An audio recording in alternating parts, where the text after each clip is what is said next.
In no way is there a discussion about eliminating cars in Stanley Park. This is about reducing some of the motor vehicle traffic in Stanley Park. Yes, Vancouver, like all of the cities, was built around the automobile. It is mostly roads and roads and roads. So we have the duty to look at the infrastructure we have and change that accordingly. Will it be easy? No. It wasn't the way the intrepid Victorian settlers got around the park. The introduction of the automobile is quite a recent phenomena. Despite what you may have heard or read, this motion is not asking for a ban on cars in Stanley Park.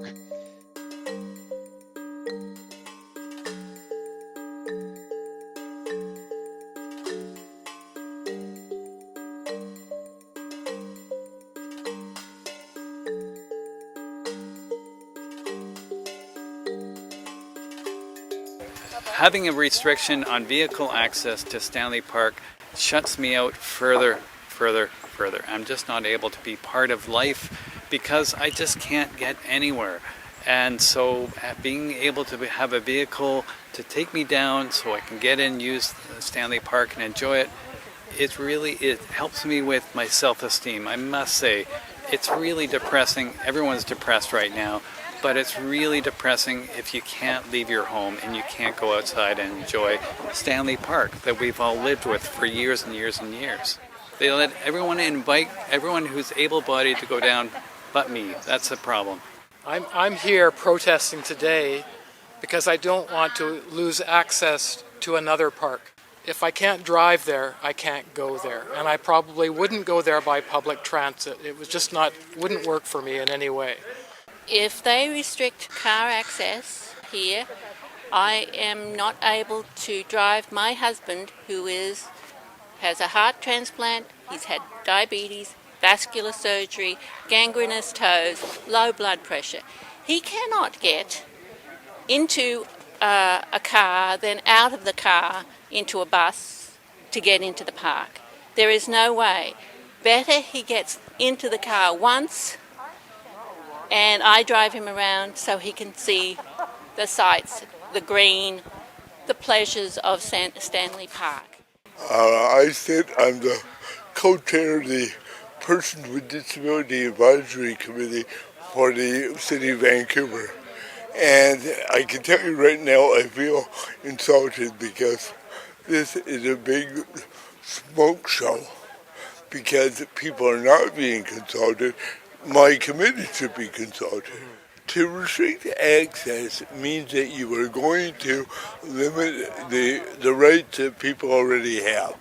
Okay, the full access rights that people have right now do not need to be diminished.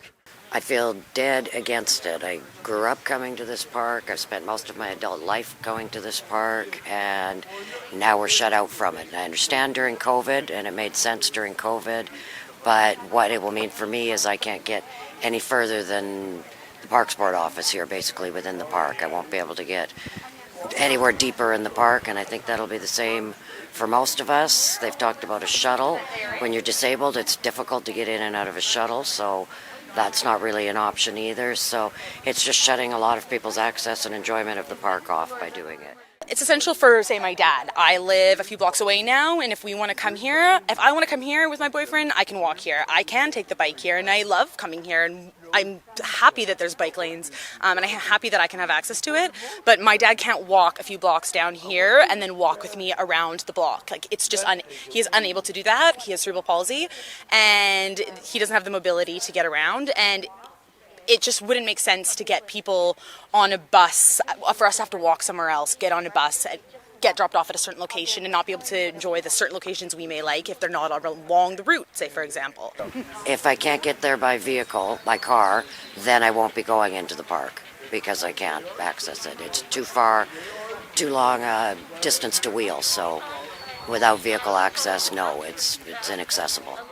Coming to Stanley Park is one of his pleasures. that I'm hoping to get him out to soon.